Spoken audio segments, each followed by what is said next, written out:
Hey everybody, KC here. So you may have read Michael Sansolo's column earlier this week in which he talked about how Southwest Airlines has basically gone south. Well, there was another story this week that I was reading about a different airline that I wanted to bring to your attention. It was from Reuters, and it talked about Frontier Airlines. Now, the gist of it is that Frontier, as a budget airlines, is just trying to figure out how to squeeze more money out of its business model. It needs to get more money, more revenue, more profit, right? That's something everybody wants to do. One of the things they're going to do is they're going to start offering first class seats, which is, at variance with their traditional business model, but you got to do what you got to do.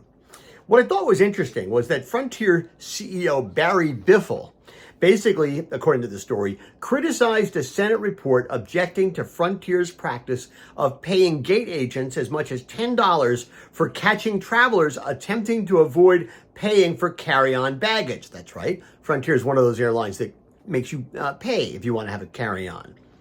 Quote, "These are shoplifters," he said, referring to these customers trying to sneak on baggage without paying for it. "These are people who are stealing.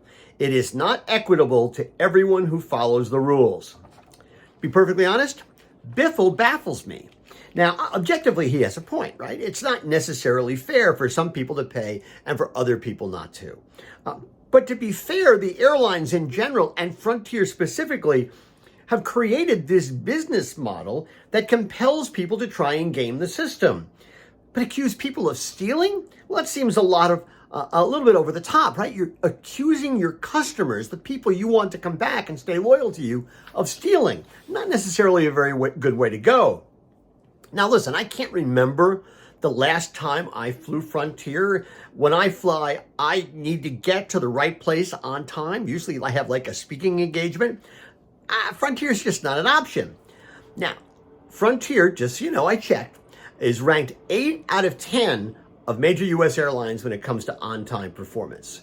I also checked because I'm not that familiar with Frontier, and based on my research, it appears that they charge for pretty much everything. Water bottle, a Diet Coke, no matter what you want to do, they charge for it. In fact, it seems like the only thing that they don't charge for is using the bathroom, and that's probably because they haven't gotten around to it yet. Airlines, and Frontier seems to be a prime example of this, they specialize in assessing fees and more fees and more fees, all of which creates friction for the customer. It's no wonder that customers try and game the system. The system sucks. The system is rigged in the airline's favor, and it makes customers feel bad about doing business with them, but you don't really have any choice. Listen, I have no sympathy for Frontier, and especially not for Biffle, who seems to be showing just utter contempt for his customers. It wouldn't be that hard to acknowledge that, yes, some passengers try to game the system, but we're doing our best to take friction out of the system so they won't have to do that. But Frontier won't say that.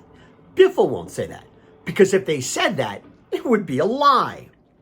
Biffle, by the way, elsewhere in the story, seems to think that salvation for his company is going to come in the form of the next 4 years, during which he assumes that there's going to be a less regulated airline industry. And listen, I'm sure he really does want government to just get the hell out of the way and let them do business. This would be the same government that in September 2020 extended a low-interest loan of $574 million to Frontier so it could stay liquid. This would be the same government that extended a $2 trillion economic stimulus package to business, including the airline industry, that was signed into law in March 2020 by President Trump, in which Frontier partook. It was one of 10 airlines that did that. 70% of the money that went to the airline industry, they didn't have to pay it back. They just kept it. It was a gift.